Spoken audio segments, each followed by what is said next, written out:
to PilotAce Toronto. I just want to thank PagerDuty for their wonderful hosting. Yay, PagerDuty! Cool.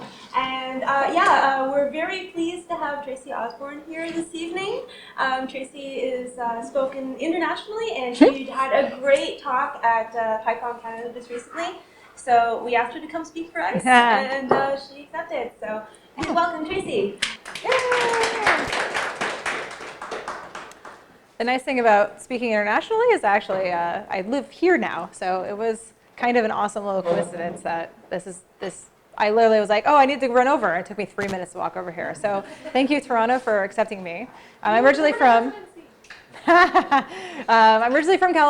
I just moved up here last August. My permanent residency got approved like 2 days ago, so that was pretty awesome. Thanks, Canada. I'm like the first U.S. refugee. I don't know. I have like a lot of tips in this talk. So if you wanted the slides afterwards, I'm Lime Daring on Twitter. It's Daring, not Darling. A lot of people think it's Lime Darling. I do it myself sometimes, but I can't change my username at this point. So it's Lime Daring, and I'll tweet out the slides afterwards. So I kind of work for myself. I don't have an employer. I kind of do random little projects and make money, and it's been pretty awesome because my title, I kind of consider myself a designer, developer, author, entrepreneur, a little bit of everything. So my main project for like last year has been this website called Wedding Lovely, which is a website to walk people through planning their wedding and connecting them with wedding vendors. I taught myself how to code with that. I was a designer beforehand, and been kind of running it on and off solo for the last 8 years. So I've taught me a lot about sales and marketing and just running a full-fledged website. And then the other thing that I've done a couple of years ago is I started writing books. So on my experience of learning how to code, I wrote Hello Web App. Wrote Hello Web App, and I self-published them, designed them myself, did the marketing for them. It teaches people how to do web apps using Python and Django, so that's also another thing where I did a little bit of everything for these projects. So my title, I guess, would be entrepreneur. I like saying that. Marketing kind of sucks. I'm much more of a product person. I like to design, I like to develop. I'm sure a lot of people feel the same way. It's really nice just to build stuff, but when you're trying to get it to share, what you've built with friends or with people you don't know, really, it takes so much mental energy. It'd be nice if you could just release your project into the wild and have it just go viral, but that really doesn't happen. It only happens when you don't want it to happen. I don't know. That's how the universe works. But marketing is worth it. When you build something, a side project, like something small, or you want to get it out, have someone you don't know to use it, and that person, like, you get a random email and someone says, hey, what you built is awesome. That's like the coolest feeling. And you kind of have to like get your whatever you built into the hands of those people so they can get that kind of feedback, hopefully. Marketing is totally worth it. So how do we market what we build? If you're working on, again, side projects, web apps, mobile apps, anything. I'm trying to like take this very broad category and make it really, really small in general. So hopefully all these tips will kind of apply broadly to marketing in general for for developers. So number one, try to understand your customer, especially if your customer isn't you. The easiest way of marketing your project is if you're building your project for yourself. Like you're building something that you feel a need for yourself because you naturally understand the people that you're building it for. But you don't have to be restricted to just building things for other developers or for other people like you. Like the funny thing about running Wedding Lovely is I'm very much not a weddings person. I built Wedding Lovely because I wanted to help small businesses, and I decided to choose weddings as a niche. When I got married a few years ago, I eloped. Because that's, I know weddings, and I think that they can be really hard and mess to plan. And yet, here I am running a wedding startup and not having an actual wedding myself. I'm not the customer for Wedding Lovely. So one of the things I do is I follow the blogs in that area. It's just one of many tactics you can use to kind of understand customers. Try to follow blogs for the area that you're trying to reach. Try to follow influencers in that area. Try to get your head into the head of your customer. these are not the blogs I would normally be reading, but it allows me to see what's going on in the wedding industry so I can stay abreast and see what people are talking about. Now, another pre-launch type thing, don't forget to add analytics. Marketing is kind of hard, especially when you're just kind of futzing around and trying lots of different things. You want to see if what you're trying is working. So, of course, add Google Analytics or some other like analytics platform, but I use Google Analytics for everything. So you can see all of this goes on for like pages. So you want to, this is again another huge category, but with Google Analytics, you can see the number of people who have hit your project, and the number of people who like bounce, which is mean they land on your page and immediately left, which is a bad number. Generally see how long people spend on your website. That's like, kind of like the biggest things you can see. Google Analytics gets really overwhelming. You can spend ages and ages in it, but makes it pretty easy to see those first numbers. That'll help you determine whether, while you're trying to get your project in the hands of others, to see whether that's working. Instead of going straight to Google Analytics, there's a service called Segment. I think it's segment.com or maybe segment.io. So instead of installing the Google Analytics tracking code, you can just do Segment. And then you can tell Segment, okay, send this data to Google Analytics. And then it has a whole bunch of other platforms like Mixpanel and Kissmetrics and whatnot. And you can just activate those as you need, decide you want to move on to those platforms. So you don't have to like constantly add tracking codes to your website. You can use something like Segment and just turn and turn off things as you need. So pretty awesome. And shout out to my husband. This is an old screenshot. I should probably update it. My husband, Andre, so, FYI, I'm biased. But when you have Google Analytics, it's such an overwhelming thing. Briefmetrics is a service that emails you a summary every Monday about what happened for the last week. So with all the projects that I run, it's impossible for me to remember to log into Google Analytics and see how things are going when I'm busy with everything else. So getting an email every Monday who says, hey, this is what's going on, is totally awesome, and it saves me so much time because it reminds me to stay alert by how things are doing. And there's a lot more features in Briefmetrics, but like I said, I'm biased, but it's pretty awesome. All right, so pre-launch again.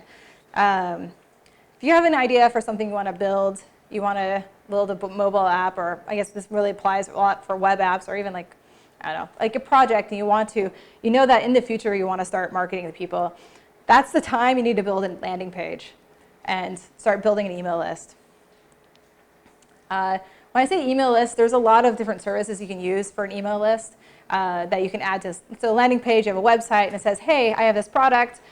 Here's what it does. Sign up for my email list to learn more. So there's a bunch on here like MailChimp and Drip and ConvertKit and Campaign Monitor and all these places that give you the code that you just install on this website. And then you can just click those emails and it sticks it into like a database, and eventually you can send out, when you're ready, start sending out messages saying, my project is almost ready, my project is done. The reason why you want this landing page and this email list is that if you go to events like this, before launch, you're planning this product, and you can tell someone, hey, I'm working on this project, and that person might say, hey, that sounds awesome. Now, if you weren't launched, you might be like, okay, well, stay tuned, and then you might lose that person forever. But when you have a landing page, an email list, and whatnot set up, that means you can be like, hey, there's already this page here, sign up, give me your email address. And then you can take, hopefully that person does do that. You can start building this collection of people who are already interested in your project before launch. So you kind of build this marketing base. It makes it a lot easier by having this group of people already accumulated, people who say they're interested. And you can, tell people, put on your social media and all that stuff. Now, if you're not a designer, you're not really into building websites, there's a lot of resources to help you build landing pages, like GitHub Pages, which make it super easy. There's services that help you build like landing pages like themselves. Like LaunchRock is all about landing pages. The fastest way to build or acquire customers. So there's places like this that'll help you. If you have an idea, you can just like get a domain name, throw this up, and then see what happens. We're still not launched. So again, with the project, hopefully you have a landing page. Hopefully you start signing up people, getting them interested in what you want to build, and you're working on it. just a quick side note when it comes to marketing, it's kind of not really marketing, but worth saying, is to launch as early as possible. It's hard when you're working on a side project. It's easy to kind of like add features forever. Like spend time delaying getting your project out there because you're thinking to yourself, oh, my project won't be like complete until I have this feature. My project won't be complete until I have this feature. And you can just constantly do that. Now, there's a whole concept about minimum viable products, which you might have seen this slide before because it's pretty awesome. But when you're building something like a side project, try to think of it as you're building iterations of your project, and you can constantly add features and make it a little bit more awesome instead of like trying to build a car from scratch. So minimum viable product, trying to like take your project, narrow it down as much as possible, make it easier to launch is a good thing to keep in mind. And then you might be worried about launching your project and getting it out in front of people because you might be worried about someone judging you. And that's it's pretty valid. Some people on the internet can be super mean, but they're pretty rare. I was laughing because my husband and I were talking about this, I forget what project it was, but my husband launched a project and put this into the repo saying, hey, if you even see this, or you launched an open source project, right? If you see this, tell me and I'll send you $5. And guess what? Nothing happened. Like just launching something, again, virality, people don't just like magically show up on your project without marketing. So it's hard to say like, oh, launch your project. Probably people won't see it anyways. But it also makes it feel better when you're worried about someone judging you. You can be assured that people aren't going to like randomly access your project in the beginning. Mean things. Like I think that's a good thing for myself when I launch stuff to tell myself I can launch it and get it out there, and then I can take it to friends and like share it to like-minded people, and not really worried about random people on the internet judging me. And the other reason to launch as early as possible is that you'll think of your project differently after launch. As soon as a random person comes along and starts using what you've built, it's going to like vastly change the trajectory of what you've built. Like those features that you were like planning on doing, you're probably going to punt them because you're going to discover all these new things that you want to build as you have people coming to look at it. So that's another reason to get your project out as fast as possible, because you don't know what's going to happen until it actually launches and people start using it. All right, now to the actual marketing stuff. The number one best marketing tactic I find for any developer launching something, which kind of sucks, is writing content. I'm not a writer. Writing was like my least favorite skill in university. I got such bad grades in it. Again, much more of a product person. I'd rather build products. But I wouldn't be here in my career if it wasn't for writing. This was a post I wrote like 8 years ago when I had this idea for the startup, and that ended up getting featured on Hacker News, which kind of led me to building Wedding Lovely, or finding co-founder, failing to get a co-founder, building it myself. Did this article, which also got big on Hacker News, totally randomly. I was known for, this is 8 years ago, I was known as like the weddings person for a good like year afterwards. I go to meetups and people from Hacker News would be like, oh, you're that weddings person, because this post got like 500 upvotes, which was insane. Totally accidental. There's this other post I wrote for my blog, and I'll go into the analytics on this later. But my company, Wedding Lovely, like, it's kind of scary to say this, but like a good 50% of our traffic comes through this one post. It's insane. This is kind of weird looking, but because my way my templates are, but I've been writing about the process of building Hello Web App, and this is my main marketing tactic for my books, is I like tell people about my process of writing and selling these books, the good and the bad. This one's obviously a good, and that gets picked up by others, and people find out my books through the writing I've done. And this is, Medium is a pretty good platform. I've started writing on Medium. I don't like writing in a place that you don't own your content, but you can like post on your own blog and then cross-post it to Medium and see what happens. Medium has like the social sharing features in it that are pretty cool. And started writing about improving technical writing and documentation, and this has led to getting conference talks.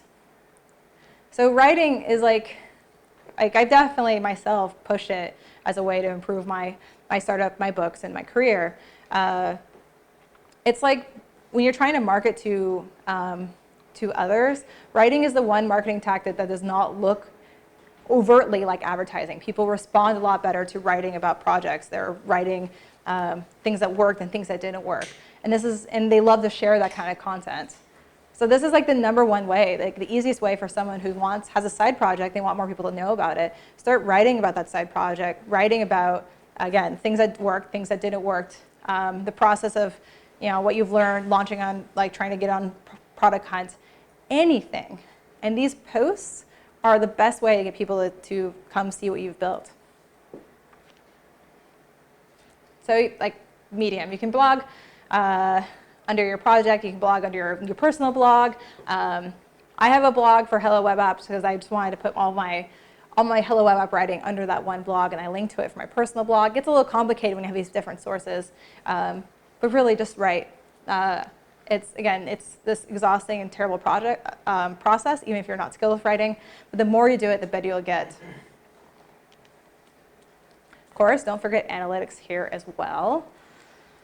So Wedding Lovely's blog is on WordPress, which is like really nice blogging platform. I know it's like kind of like super complex, but they've really like dedicated towards building an awesome blog platform. And there's things like that have analytics in WordPress. So instead of just using Google Analytics, I use the analytics that's pretty much built in within WordPress. It's under Jetpack.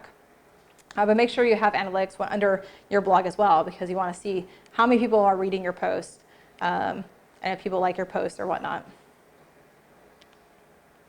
And then if you have that mailing list, if you have people who've already signed up saying, hey, I'm sort of interested in what you're building, then you can take what you've written and use that as content and use that as ways, things to send to your mailing list and make your mailing list look more active, and people will be more interested in interacting with you on the mailing list if you're sending content to them. Now, this is my friend Justin Jackson, and he can be kind of, he's really, like when you think of a marketer, he's definitely a marketer. He's a developer, but he's like gone full-fledged into the marketing thing. And this is what he does. He sets up these like really awesome newsletters. And I think they convert really well. They feel a little marketing-y for me, but they work really well. And every time he writes something, he always posts it to his email list with a very nice and friendly message. So that's why he gets those views, and everything kind of ties together nicely.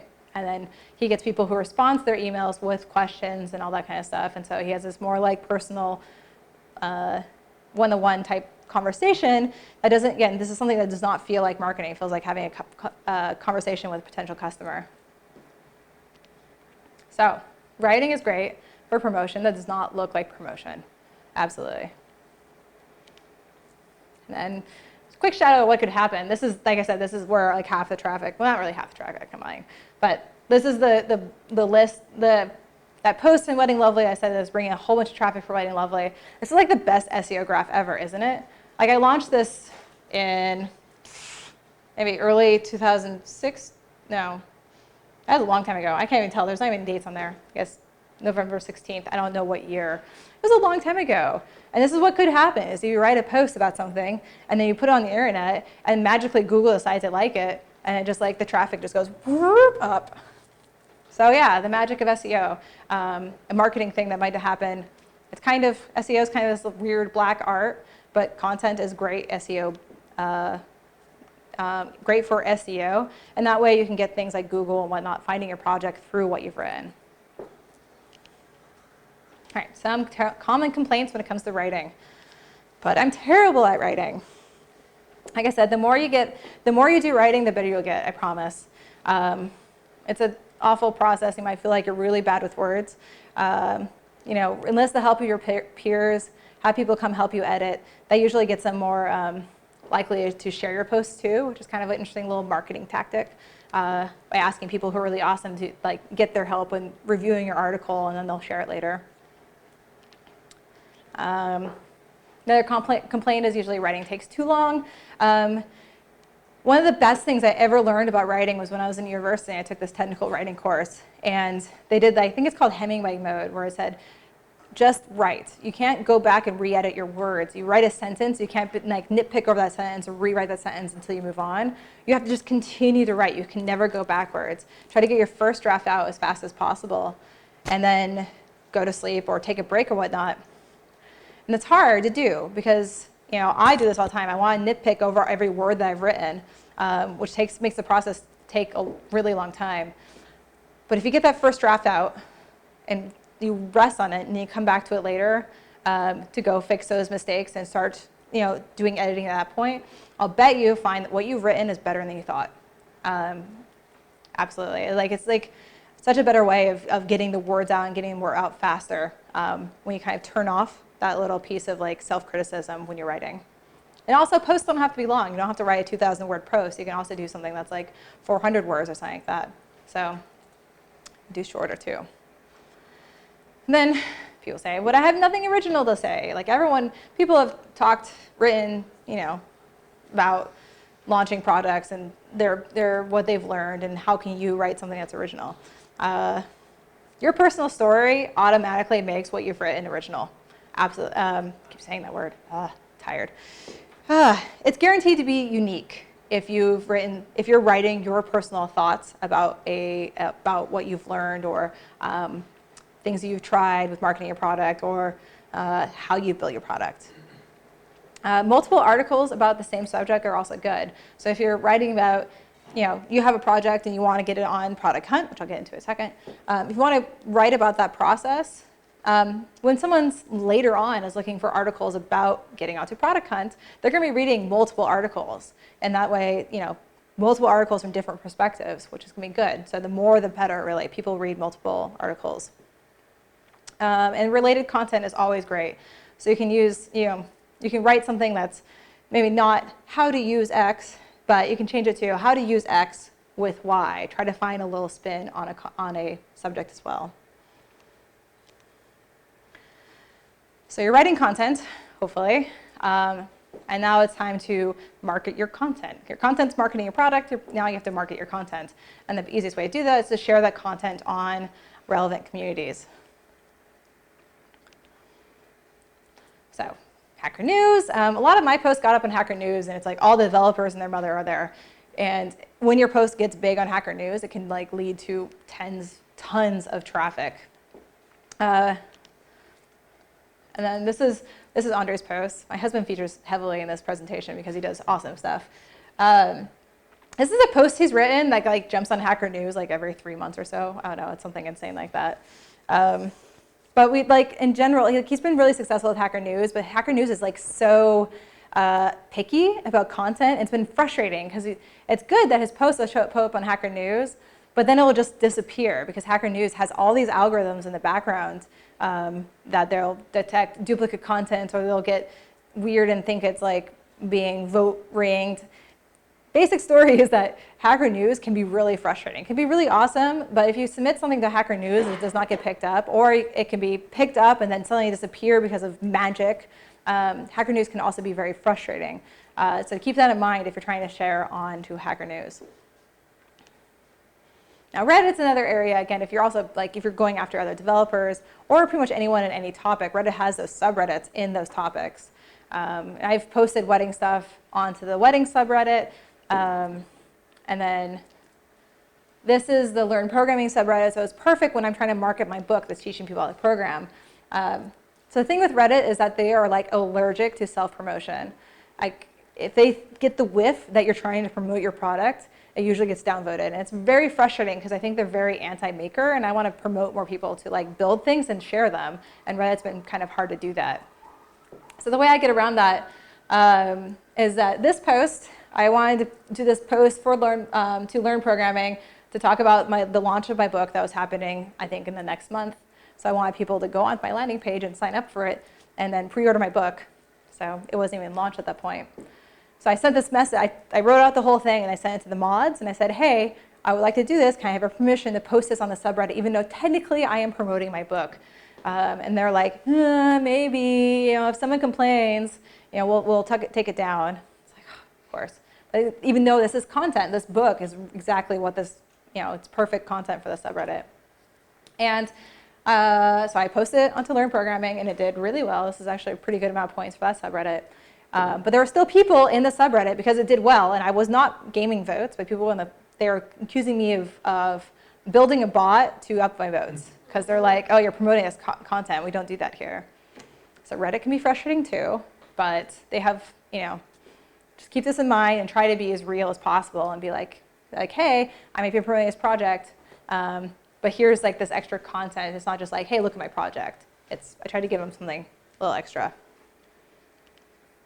Product Hunt is also a good place if you're building a product and you want to get into the hands of a lot of people. Product Hunt is like the new hotness. So you can submit your project on there, and then they have these like popular lists, and people try to vote. So it's like Hacker News, but for products. I need to refresh myself. Product Hunt has been changing pretty often, but one of the things that people say is to try to find someone who's like a super Product Hunt person. So don't submit it yourself, but find someone who's connected in the community. This is someone I know that can submit it for you. So it kind of gives, as far as I remember, it gives your product a boost. And then that way it can go on Product Hunt, and hopefully you'll find people who are super interested in what you've built, and that'll be a good way of finding people who can use your product. For all of the above, all these services have comments. Make sure to stick around and answer comments as things come in. The higher number that comment thing is in Reddit or Hacker News or in Product Hunt, the more likely that people are going to click through and like check out what you've built because they're like, ooh, this thing has a lot of discussion. So obviously, responding to everything that gets commented, you're doubling the amount of comments on there. So more discussion equals more interest and more views overall. Quick bit about social media. For the books, I created like my own little Twitter account. Twitter's been kind of annoying lately. But I built a Twitter account for Hello Web App because I was afraid that people on my personal account would get annoyed with me constantly talking about Hello Web App. So I put it under the separate account, and I can retweet things. And if someone follows both, they only see it once because it's retweeted. But then people can follow just Hello Web App for Hello Web App stuff, or just me. So that's an interesting tactic you can look into if you're afraid of posting too much on your personal social media about your project. You can do things also on Twitter, like pinning tweets, and I have this cut off here, it's my fault. But there's things called Twitter cards, and speaking of that email list, at the bottom below this, it says, press this button to sign up for the email list. It's a Twitter card. A lot of people know about this, so you can create this little widget, and then you can pin it to your profile, and if someone hits your Twitter account, they can just press a button, and you automatically get their email, thus improving your email list. So that is Twitter. Facebook's also annoying. You can create a separate page. I like to set up something that will cross-post between, like if I post to something, it'll immediately go to Twitter and Facebook, and I don't have to worry about it. But if it's easy like that, then I set it up because someone might stumble onto my project, what I've built, even if I'm not actively promoting on something like Facebook. If you're doing something that involves images, Instagram is like super huge. It's frustrating because Instagram is like also kind of anti-promotion. It's very much about sharing pictures. Weddings industry love Instagram, and they always do these things where they post an image on Instagram of a beautiful image from a recent post, and it says, check my bio for, like my bio has the link. Because you can't put links in the description. So then people, if they're like interested in what they have to say, have to go out and then hope that the most recent time that they've seen this post, the bio is still linking out. It's ridiculous. It's really hard to share content on Instagram, but people are like the most engaged in Instagram, which is interesting. So it's interesting if you have something that has pretty images, use Instagram. Pretty images also applies to Pinterest. That you can have images. Things can go viral on Pinterest. So if you use any kind of pretty images, use Pinterest. And then, So investigate the different social media channels. Find one that might work for you. A lot of people have success with YouTube, all that kind of stuff. All right. Last bit. Things to consider depending on what you're doing. Kickstarter is an option. If you're building something and you want to help fund development on what you're building, you can use something like Kickstarter. Quick shout out to my Kickstarter that's ending in like 12 hours. This was 23, so that's earlier today. I'm writing a third book called Hello Web Design, Design Basics for Non-Designers. I use Kickstarter for my books because it allows me to self-publish and get like an advance through a Kickstarter, and then I own all the content. So Kickstarter obviously works really well for books. If you're interested in a design book, please back my Kickstarter in the last few hours. Woo. But people use Kickstarter for not just books or hardware projects. Like this is Getting Started with Django. It's a tutorial series. Kenneth Love wanted to do a tutorial series on Django, and he fundraised on Kickstarter, and he raised $13,000, which is pretty awesome. Schema migrations for Django. I'm very involved in the Django ecosystem, as you can tell. They wanted to add into the Django core schema migrations. It wasn't included beforehand. So they raised money for this, raised, let's see, 17.9 thousand pounds to move schema migrations into Django. So even open source projects can raise money on something like Kickstarter. Thing is, Kickstarters are incredibly exhausting. I tell you, as at the tail end of my Kickstarter, I'm so ready to be over. It's like 30 days of hell. But you can raise a lot of money off of it if people are interested in it. And it's also a good way to judge if people are really interested in it and they're willing to throw money without any kind of guarantee you'll pay out. So yeah, Kickstarter is an option. Cold emailing is an option. I don't do cold calls. I don't think a lot of people do that much anyways anymore nowadays. It's all about cold emailing. This is when I launched new directories for Wedding Lovely. You can see as I sent out 1 billion emails, and these all have 2s because I have a follow-up email. This actually was crucial for me getting new small businesses onto this platform I built. I tried to be very friendly and said, hey, you might be interested in this, and it's free, so check it out. And I set up Boomerang, so if a week went by and they didn't respond, I'm like, hey, just checking on this. Boomerang for Gmail, it's awesome. It's like a little reminder service. So yeah, cold emailing. You can see not a lot of people responded to it, but people did. So you just send out a lot. It's pretty low. It's low effort, really. It just takes a long time. So in these cases, if you're cold emailing, keep your messages short, sound like a human, give them a benefit to reason why they would want to use your product in the email. Like cold emails look like cold emails. You have to be really careful to make it look like you're actually emailing the person. Better to do that manually than sending out an automated service. I would copy paste my stuff in and then change it up just a little bit each time to make it look a little bit more real.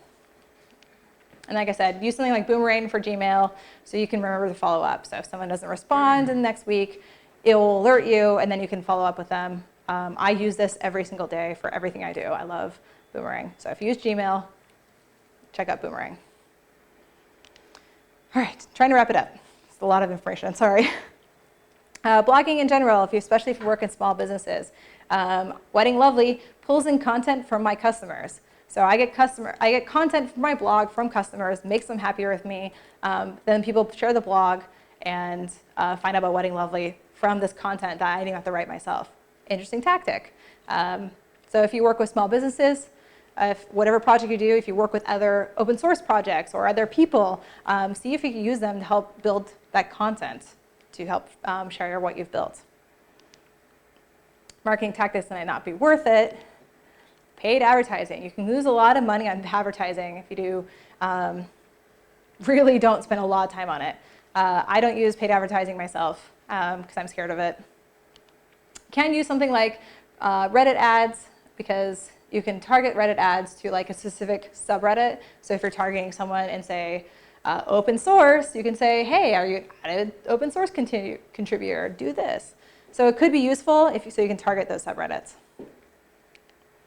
And then collaborations with other projects and businesses sound like a good thing when someone says, hey, I'm in this related product, want to do a cross promotion. I've done this over and over and over through the years with Wedding Lovely, including one with Uber, and every time it has not worked out, and with Uber, they totally screwed me. So screw Uber. Be aware of collaborations. Usually take up more time than they're worth, and it's usually end up in disappointment. It's just me. I've talked to other people as well. Really make sure that it's worth spending time to collaborate with another person or business before moving forward. All right, resources for more. There is unicornfree.com is a marketing blog by Amy Hoy and Alex Hillman. They are very direct. They're fun to read, lots of swearing, but they talk about marketing for, say, bootstrappers, and all these like tactics are pretty relevant to most things. So unicornfree.com is a really great blog.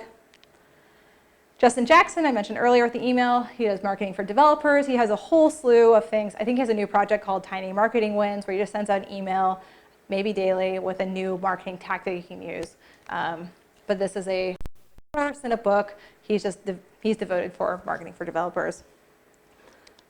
Hey, look, there's me. There's this conference called MicroConf, which all it is like solo people working on projects and launching them, usually for bootstrappers, not people who are raising money. I attended and I was on the video, and there's me going, which I thought was funny. But that's a conference, which is kind of cool to meet other people who are building things, and they talk a lot about marketing. Posts show up on Hacker News all the time, talking about things that worked and things that didn't.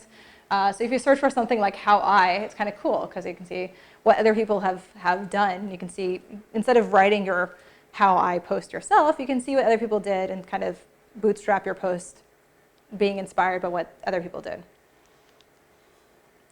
There's forums. This is discuss.bootstrap.fm. It's again for bootstrappers, but a lot of people talk about marketing, talking about drip and other projects and whatnot. And Reddit also has subreddits as well, like for startups and whatnot. People talk about this. So in conclusion, marketing is really this kind of scary art. There's a lot of really smarmy people in it. But if you build something and you want other people to see it, you really have to do some sort of marketing to get it out there.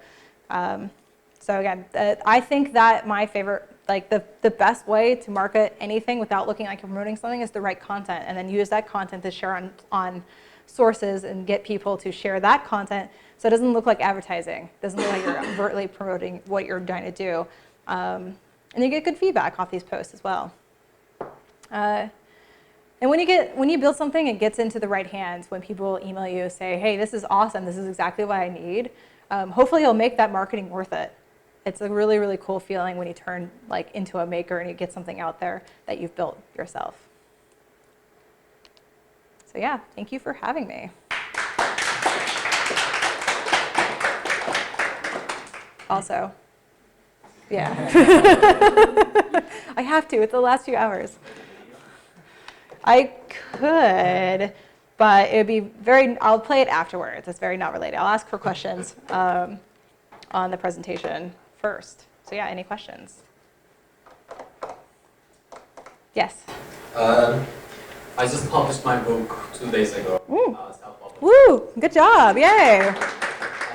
And I wasn't planning on doing marketing because I didn't really figure out how to go about it, etc.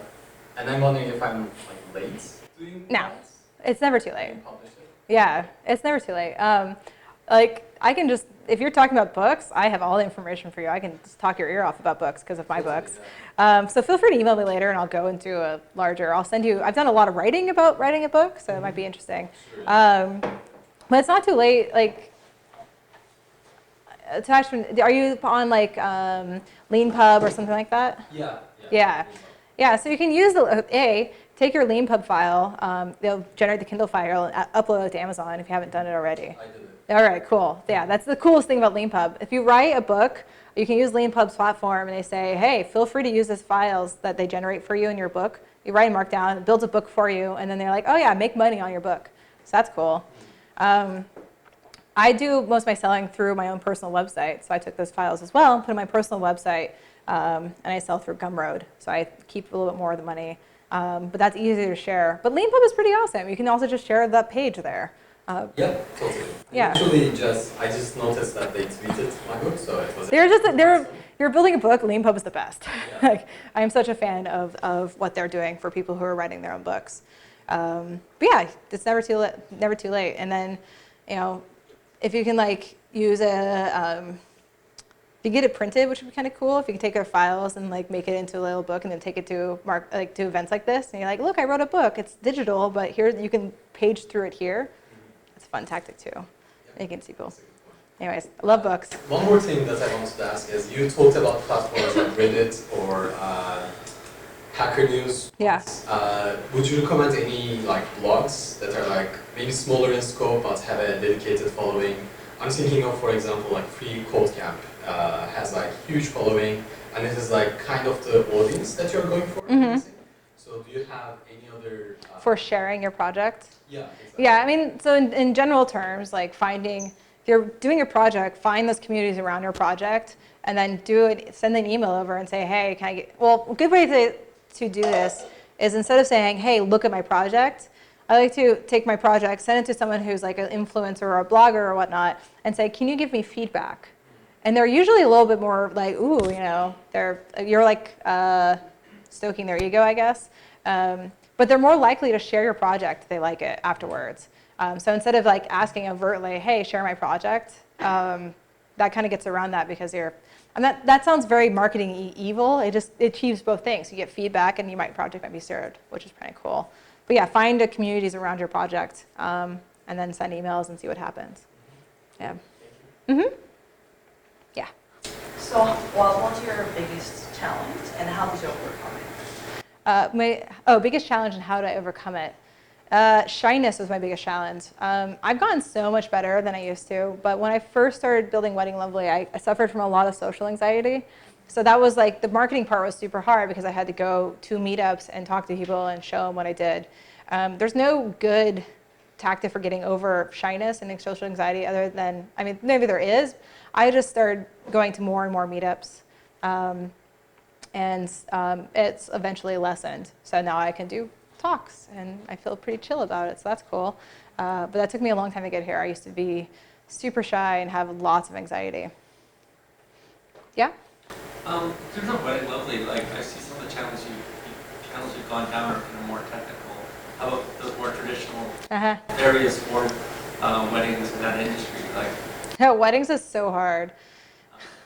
Yeah. Can you give it a shot and just how you didn't get traction, or just have you tried some marketing initiatives in those more traditional? Yeah.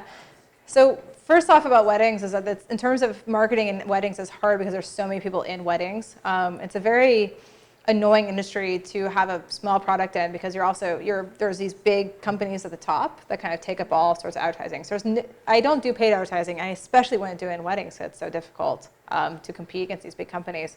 The way I got around that in this case is that I work with small businesses. The blog for Wedding Lovely is pretty much like my secret tactic because I mentioned it really briefly is that I work with small businesses that have their own content. They want to share their content. So I say, hey, send it to me. I put it on my blog and then they share that. So I'm taking those small businesses I work with and I have them share. And that's pretty much how Wedding Lovely has grown is that the more businesses that join, the more businesses that jump on our blog, the more of those businesses will be sharing on all their social media. And then people from their networks come to Wedding Lovely. And that's the only way that I found that I can compete effectively against the big wedding giants. Yeah?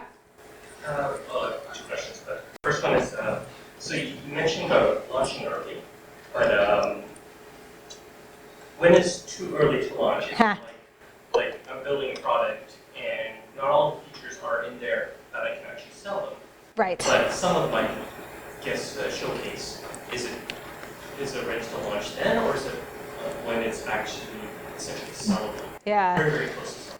So my very first thing I launched for Wedding Lovely is this website called Wedding Invite Love. And the first version was, it's a directory of wedding invitation vendors. The first version was people had a form they can fill out to apply to join, and I could add people manually. And then it built a profile for them, and that was it. The profile itself had links to their website so they can contact, but that was it. In terms of usable product, I only had like 10 people on it. So like if you're looking for a wedding invitation designer, you go on there and there's 10, that's like kind of ridiculous. Like that's not useful to anybody. There was no way for me to make money from the site. I wanted to have a way so people can pay and do upgraded accounts, but I didn't have that out. I didn't have pretty much most of my features. It was just like a way for me to have a website and then people could see things and I can start sending people to it. So what happened was if I didn't launch as early as I did with this very basic website, and the design was just like flat, I just got it out as fast as possible. I was in New York like 2 weeks after launch. Again, still only had like 10 to 12 people on it. And I randomly went with this like design blogger, and she's like, what are you working on? And I was like, oh, I taught myself how to code by launching this service, and check it out. And then like 6 hours later, my phone blew up because she blogged about it. And again, it was totally useless. I don't know why she blogged about it. There was like, again, only 10 designers on it. But she was like, this looks cool. And her audience were people who would actually be interested in what I'm doing. So that was the start of my company, was having this blogger talk about it. So it all depends on the product. But by not if you can like narrow your features down as much as possible and launching, then you'll be, if you don't launch, you might be missing out on opportunities that you don't know about. And so that's another reason why I say like, try to narrow it down, because even if it's slightly useless, you can start getting feedback and start getting people, and maybe those features that you think that you might want to be there, maybe they're not supposed to be there. Maybe when it actually gets used by people, maybe they want something different. So it's just like really narrow it down and see where it goes. And especially and that goes especially for someone who, if you don't already have an established awesome like product and business and whatnot, like someone like Facebook can't launch a new service and be lame, but us is like, because people are gonna be like, oh, Facebook, why don't you have these resources? Why doesn't it have all these features included? But when you're like individuals, like everyone in this room, hopefully, when you launch something, I don't think there's gonna be that judgment, and you can start getting feedback earlier, like people saying that this thing doesn't exist or this thing doesn't exist. So yeah.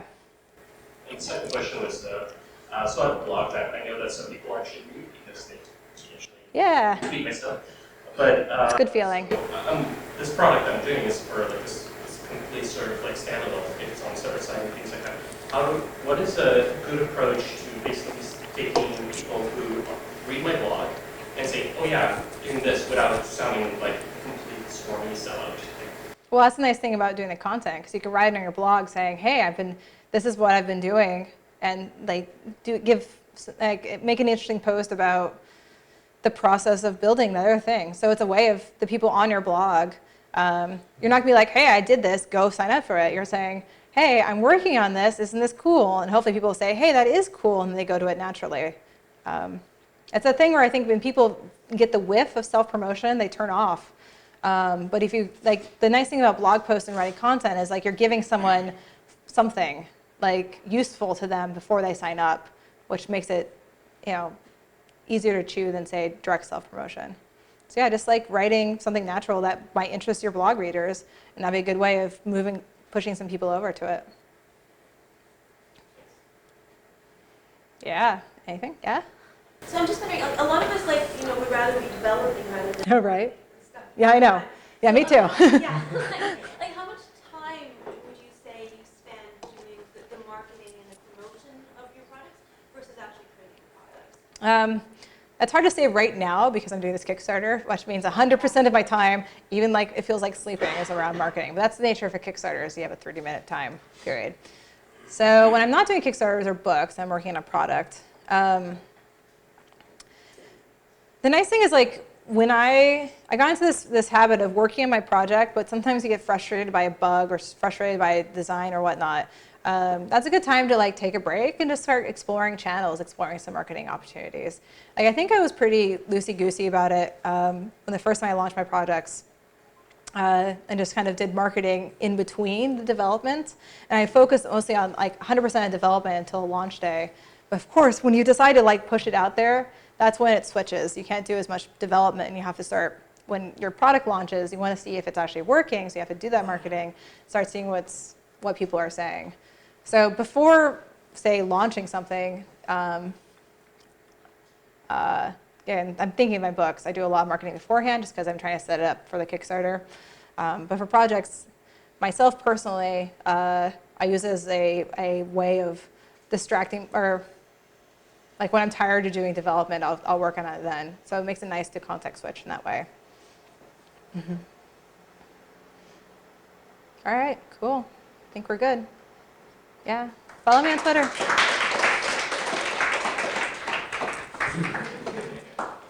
Wait, let me pull it up. I wonder what's going on.